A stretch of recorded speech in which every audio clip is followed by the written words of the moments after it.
በጣም ያሳዝናል። በአንድ አይፎን ስልክ ምክንያት መላ ቤተሰብ ህይወቱን አጥቷል። ይህ አሳዛኝ ታሪክ እንግዲህ የተከሰተው ያሳለፍነው አርብ ዕለት በህንድ ውስጥ ሲሆን አንድ የ19 ዓመት ወጣት ከላይ በምስሉ የምትመለከቱት ከዚህ በፊት እንግዲህ ስልኩን ቤተሰቡን አስቸግሮ ነው የገዛውን የተባለው እና ስልኩ ሙሉ ለሙሉ ክፍያ አልተፈጸመም። በዱቤ የተገዛ ስልክ ነው እና በየጊዜው ክፍያ ይፈጸማል።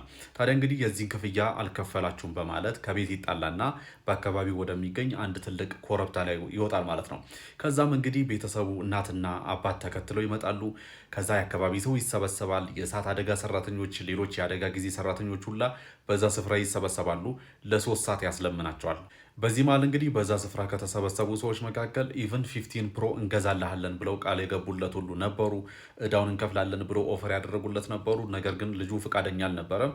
ከላይ በምታዩት መልኩ እንግዲህ አባቱ ልጁን ለማዳን አፕሮች ያደርጋል። በዚህ መሃል ላይ ልጁ ይዘላል ማለት ነው።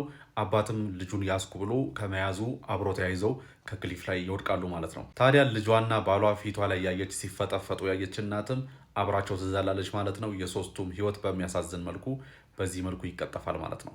በነገራችን ላይ ከአይፎን ስልክ ጋር የተገናኙ እንደዚህ አይነት አደጋዎች በጣም ብዙ ጊዜ ይሰማሉ እና አንዳንዴ ራሱ ግራ ይገባኛል። አይፎን ብራንድ ምንድን ያለበት የሚለው ነገር ራሱ ግራ ይገባኛል። ምናልባት ታስታውሱ እንደሆነ አንድ የቆየ ታሪክ ነበረ። ከዚህ በፊትም አንድ ቻይና ውስጥ አንድ የሆነ ወጣት ኩላሊቱን ሸጦ ነበረ። በብላክ ማርኬት ወይም ደግሞ ህጋዊ ባልሆነ መንገድ ኩላሊቱን አውጥቶ ሸጦ ነበረ፣ የአይፎን ፕሮዳክቶችን ለመግዛት ማለት ነው።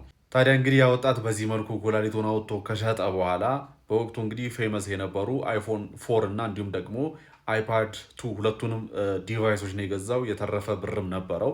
ታዲያ ግን ያንን ስራ የሰሩ ማለትም ይህንን ወጣት አታለው ምናምን ኩላሊቱን አውጥተው የሸጡበት ሰዎች አንድ ባንድ በፖሊስ ተይዘው ነበረ። ነገር ግን ልጁ ከዛ በኋላ ለተለያዩ የኩላሊት ህመሞች ተጋልጧል። ለማንኛውም ታማኒና ወቅታዊ ለሆኑ መረጃዎች ፎሎ ማድረግ እንዳትረሱ። ሀሳብ አስተያየቶቻችሁን የኮሜንት ሴክሽን ስራ አስቀምጡልኝ። ከዛም በተጨማሪ ኮፒ ሊንክ፣ ሼር፣ ሪፖስት በማድረግ ለወዳጅ ዘመዶቻችሁ አስተላልፉ።